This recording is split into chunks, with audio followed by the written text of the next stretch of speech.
E aí, galera, jogar isso aqui pra cá. Hoje eu vim até com a blusa, ó, do campeonato de final de semana de CrossFit. Cara, eu tô cansada, viu?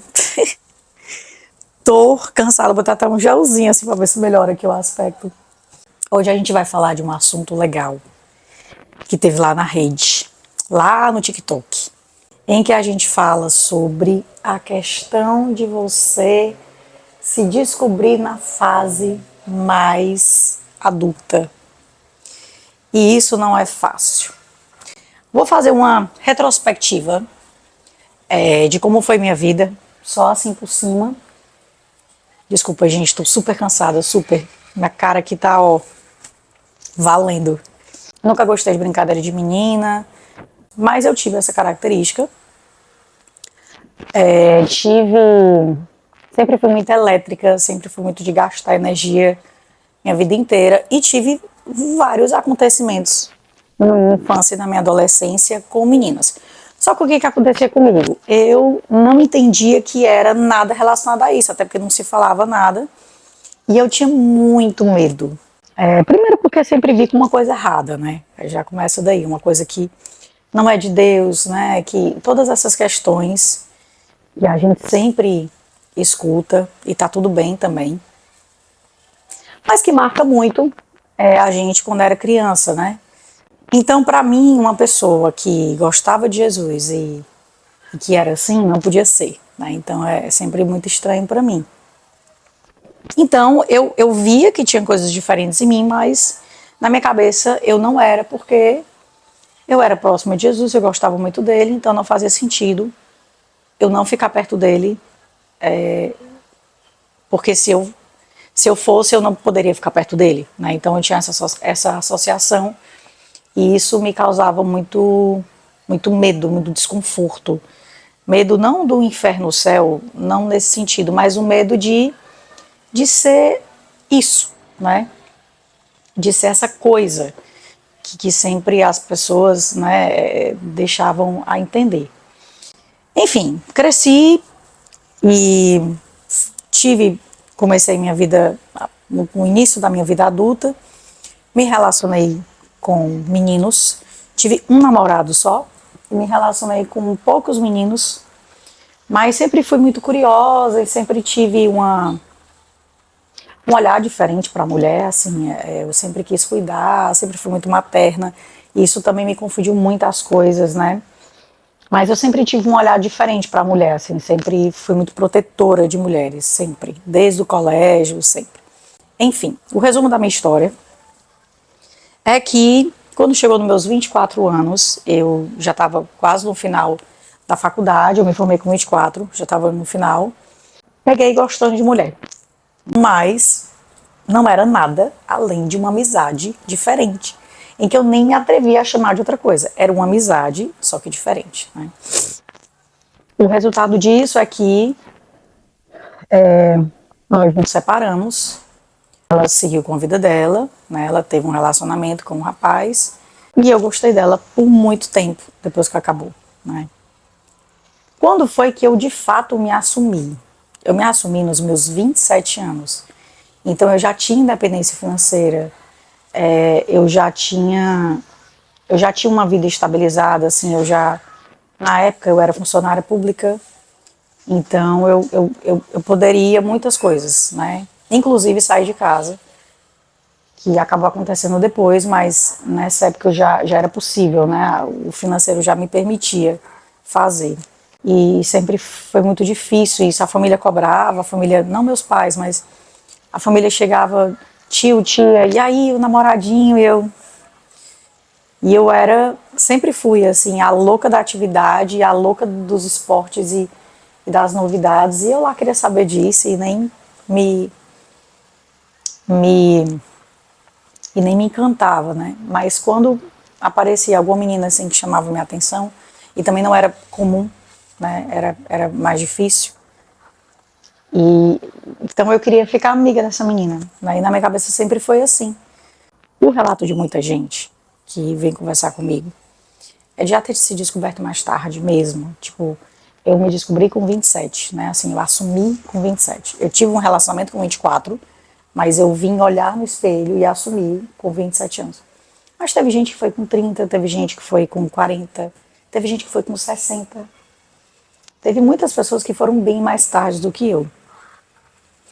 E a dificuldade de tudo isso é exatamente o boom que dá a tua vida, né? Por exemplo, eu nos meus 27, quando eu tive coragem de olhar e entender que era isso, o que eu tanto fugia, que era realmente, eu era aquilo que eu tanto fugia, é como se a tua vida, ela não tivesse passado de uma mentira. Porque tudo aquilo que você acreditava que você não era. E todos os amigos, no meu caso, que você acreditava que eram seus amigos, também não eram. Porque no meu caso, o sentimento que eu tive é que eu perdi não só a vida que eu tinha, mas eu perdi também os amigos que eu tinha. E também perdi a família que eu tinha. Quando eu cheguei no meu final, assim, nesse período já, eu falo, não falo, e que eu conversei com minha mãe, que acabei revelando para a família, eu fiz várias vezes retrospectiva na minha cabeça, de colocar na balança o que eu ia perder e o que eu talvez não fosse perder. Então uma coisa que eu tinha certeza que não ia perder era o meu trabalho, porque a arquitetura, ela é muito ampla, né? O meio arquitetônico, ele é muito alternativo, então isso não seria um problema, é muito pelo contrário. Autenticidade, pessoas autênticas é uma coisa que falta muito no mercado, e principalmente para uma área de criatividade. Então, com relação a isso, eu estava tranquila, mas todo o resto eu ia perder. Eu ia perder meus amigos porque eram da igreja, eu ia perder minha família porque não iam aceitar, e minha vida era isso, era igreja, amigos e trabalho, né? E não foi fácil, e foi bem difícil. Eu não sei como que é essa perspectiva quando se tem filhos, por exemplo. Eu já tive junto de pessoas que tiveram filhos e que falaram depois, né? E como que fica o medo do filho rejeitar, o medo não é nem só do filho rejeitar também, sabe? Mas é o medo da pressão social que você tem em justificar para as pessoas como que você é uma pessoa que gosta de outra do mesmo sexo e você está criando filhos, como que você vai falar para o seu filho, como você vai educar o seu filho. Muitas vezes é quando você sai de um relacionamento hétero em que a mulher tem filhos, como que o marido não quer, o ex-marido não quer que essa mulher tenha contato com a relação da mulher, da ex-mulher, com outra mulher, né? É tanto emaranhado nesse meio que a gente não tem noção, realmente só quem vive, né? E são especificidades que só você, naquela pele, você sabe dizer. Por exemplo, quem tem família, quem tem um policial na família, só sabe quem tem policial na família. Às vezes são coisas super simples, gente, mas a gente não tem noção de como que isso acontece, de como isso movimenta. São comportamentos completamente diferentes, são rotinas completamente diferentes de vida. Não é uma rotina de trabalho, é uma rotina de vida, né? Então tudo isso são coisas que precisa ser vivido para a gente conseguir entender. Porque são detalhes que fazem a diferença, né? Então realmente dá um nó na cabeça muito grande. E quando eu comecei a falar sobre esse assunto no TikTok, a quantidade de mulheres casadas com homens que vieram falar comigo foi enorme. E eu precisei fazer um vídeo, eu me senti na necessidade de fazer um vídeo dizendo, olha, eu não vou incentivar mulheres a ficar com mulheres porque elas estão infelizes na sua relação hétero. Por mais até que essa mulher sempre tenha tido tendência, mas enfim, por várias questões, ela casou com um cara. Mas a única coisa em que eu incentivo, em que eu realmente faço bater o martelo para que essa mulher tenha autoconhecimento, procure terapia e autoconhecimento. Às vezes, quando eu vejo pessoas que não se assumiram, mesmo sendo pessoas mais velhas, né? E elas ficam ali em cima do muro. Eu tenho muito respeito com relação a isso. Não importa você dizer com quem você tá. Basta o mundo saber que você tem alguém. Não é necessariamente que você tá com homem, que você tá com mulher. Às vezes nem é isso que pesa, mas é o fato de você saber que aquela pessoa está com você. Tu tá gostando de uma pessoa pela primeira vez na tua vida, tu nunca se viu gostando de uma mulher e de repente tu se pega, meu Deus, eu tô gostando de uma mulher, o que eu faço? É você tentar se entender, tentar entender esse sentimento que norteia a tua vida ali, né? E depois que você consegue dar nome a ele, depois que você consegue entender o que você está sentindo, é angústia, é insegurança, porque eu vou dizer uma coisa para vocês, e aí do mais profundo do meu coração. Quando você está gostando de uma pessoa, essa pessoa ela te causa todos os sentimentos que você pode sentir. Ela te dá coragem e ela te dá medo ao mesmo tempo. Ela te gera uma paz e uma tranquilidade absoluta e ao mesmo tempo ela te causa uma insegurança profunda. Porque você traz outras relações e, enfim, é o medo de você estar entregue ali, de você se perceber tão vulnerável e você, meu Deus, o que é isso? Mas ao mesmo tempo, tudo aquilo que você está vivendo é tudo que você queria viver. Mas aí quando chega, dá medo pra caramba e às vezes a gente se boicota muito. As nossas ações e as nossas reações, elas são completamente autodefesa, a gente mesmo. É como se a gente, eu quero muito isso, mas eu não quero. E a gente mesmo se auto-sabota quando isso acontece, né? Então a primeira coisa que eu diria é, primeiro tenta se entender. Tenta entender os teus sentimentos. E aí depois, lá na frente, tu vai tentar entender o que de fato você acha que você é. Como, por exemplo, teve meninas que tiveram um relacionamento com caras e depois ela se pegou gostando de mulher. E aí ela ficou naquela, disse, meu Deus, então eu sou bi. E depois de um certo tempo ela entendeu, meu Deus, do jeito que eu gosto de mulher aqui, eu percebi que eu nunca gostei de homem, na verdade. E ela vê, não, cara, então eu sempre gostei de mulher, mas eu nunca tinha percebido que eu não gostava de homens. Porque a forma como a gente se relaciona com o homem é muito diferente. Isso não quer dizer que você não se permita a muita coisa. Mas quer dizer que realmente você sabe o sentimento que você tem quando você vive aquilo. Eu confesso que, particularmente, a primeira vez que aconteceu comigo, eu tinha certeza que era aquilo. Eu disse, meu Deus, pronto, pode não ser essa pessoa, mas eu já entendi que o meu lugar no mundo é esse aqui. É incrível como isso foi muito forte para mim, muito, muito, muito forte. Eu não sabia de nada, eu não sabia de futuro, inclusive eu achava muito difícil dar certo. Queria muito que desse certo, mas achava muito difícil dar certo por conta de tudo, a situação inteira. Mas eu tinha certeza que era aquilo.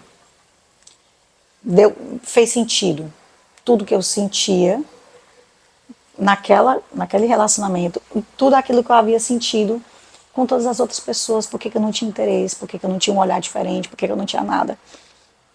E isso me deixou muito, muito segura de qual era o meu lugar, sabe? É tanto que eu não titubeei, né? Quando eu conversei com meus pais, eu não tinha dúvida alguma. Eu não tinha tido nenhum acompanhamento psicológico para me chegar a dar um veredito, mas eu tinha tanta certeza, porque aquela vivência era exatamente a vivência que eu queria. Eu nunca me imaginei terminando a vida com mulher, mas eu sabia que era exatamente aquilo que eu queria. E às vezes a gente não se imagina porque você não tem referência mesmo, você não consegue visualizar isso, você nunca viu uma mulher terminando a vida com outra mulher. Então é normal também. E aí eu também entendia isso. Mas eu entendi que era isso que eu queria para a minha vida. Eu não sabia quanto tempo, não sabia, mas é isso que eu queria. Então para mim ficou muito claro. Mas a questão é que às vezes a gente, por várias razões, por várias dores que a gente passa, E dor de relacionamento é dor de relacionamento, seja por qual gênero for. Dói muito e muitas vezes a gente fica querendo fugir disso, né? A gente fica querendo não viver e tá tudo bem, porque a gente não nasceu para estar desejando o sofrimento. Mas, às vezes, são coisas que deixam a gente um pouco em dúvida, né? Será que realmente é isso? Por exemplo, eu já me questionei por diversas vezes se o meu caso não seria ficar sozinha mesmo, né? Já cheguei a me questionar se eu não era assexuada, né? Porque eu não gosto de meninos e demoro muito a gostar de mulheres. Então, será que é porque o meu papel no mundo não seria ficar sozinha mesmo? Já me questionei várias vezes com relação a isso. Mas eu acho que a coisa mais legal, quando você se descobre mais tarde, é a tranquilidade de fazer sentido todas as coisas. E uma coisa muito interessante também, que aí não sei se você vai concordar comigo, mas é o sentimento de que agora você vai viver. Cara, essa relação era tudo que eu queria. Eu acho que agora eu vou ter uma vida mesmo, de verdade. Sabe, você tem esse sentimento assim de que minha vida começa agora. Então por isso que eu não diria para se fechar, mas eu diria para se observar mais e não definir nada por enquanto. Só deixar aí, deixar acontecer. E aí quando chegar lá na frente, você encontra a sua resposta. Quando a gente questiona a gente, o mundo, as coisas, a vida, as perguntas vêm, só que elas vêm no tempo delas, elas não vêm no tempo que a gente quer. A questão é a gente ter paciência para lá na frente a gente sair entendendo todas as perguntas que a gente fez até lá. Mas também quando chega a resposta, você, meu Deus, valeu a pena cada segundo que eu esperei nessa vida para poder escutar isso uma hora dessa. E o pôr do sol tá lindo, gente, tá lindo. Queria que você olhasse também comigo. Mas você podia ver comigo agora, não era? Pois bora. Pois vamos para a vida. Não tenha medo de se perceber numa nova vida tarde. Se respeite e se permita. Se permita se entender. Porque pode ser que todo esse sentimento que você esteja vivendo também não seja, tá? Pode ser que seja outras coisas, que aí na terapia você descobre o que é. Mas só se observe e se permita. Porque a vida é só uma aí e o pôr do sol é lindo. Bora ver o pôr do sol. Vou ver se eu carrego você para ver comigo.